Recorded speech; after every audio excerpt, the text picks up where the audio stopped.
advice that the LGBT Wala na tayong oras. Thank you. and in fact, in our case, what we have been doing is to go around the LGBT to Okay. inform them of their Ikaw basic ta? responsibility Ikaw ta? on Yes. 11361 and that the EC is prepared to assist Kamot in ulo the niya uh, Si Jem Darwin. Sino ba? Kamot ulo ba? Si Sorry. Jem Darwin kanina. Tumaas So, ang kamay. I Kasi think nga. yung suggestion Ano is na lang that siya. we can reinforce the enforcement of the law by calling on the DILG. Meron naman silang memo dati. Wala, tumayo si GM Darwin. Si GM Darwin tumayo talaga.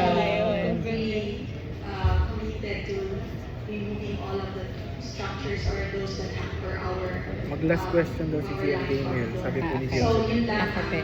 dapat gawin natin. Malis na lang po din. Yung second point GM is in relation Ah, to right. anay ko Because I GM. think our problem with the ENR is in relation to Claire, our mag-last civil question daw si Jem Daniel.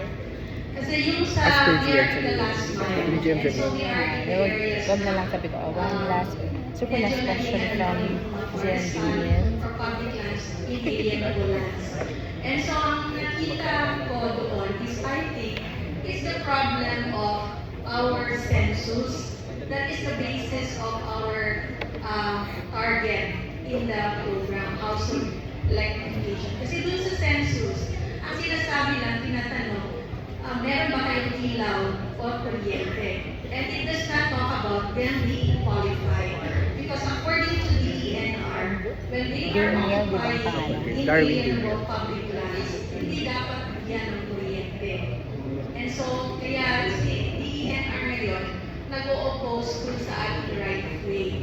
But if the qualification for households to be energized will be limited to that household which are not households that are not occupying inalienable public lands, then probably meet natin ang ating target without going through some disputes on right of way with DENR. Kasi ngayon, meron tayong nakikita ko, we have, for example, in the record 2, we have our set approved na. Si Kapitan, nagsulat ng ilang beneficiaries, meron na. Then, without qualifying these beneficiaries on whether they can have those electricity, basta sinulat lang, na-approve ni NEA. Ngayon, when we are now towards energizing the household, Pa-inform niya lang si DENR na ang ayaw. So I think it goes back to probably the Princess, qualification of the tama, household GM Daniel ulit. Confirm kay Miss Clark. Sige. So Oo daw. Thank you. Thank you, Jim. I think our time is up. And sir, we have a super last question from GM Daniel. Super ready po kasi si GM. Sir, kindly take the floor. Thank you so much. Good morning, everyone.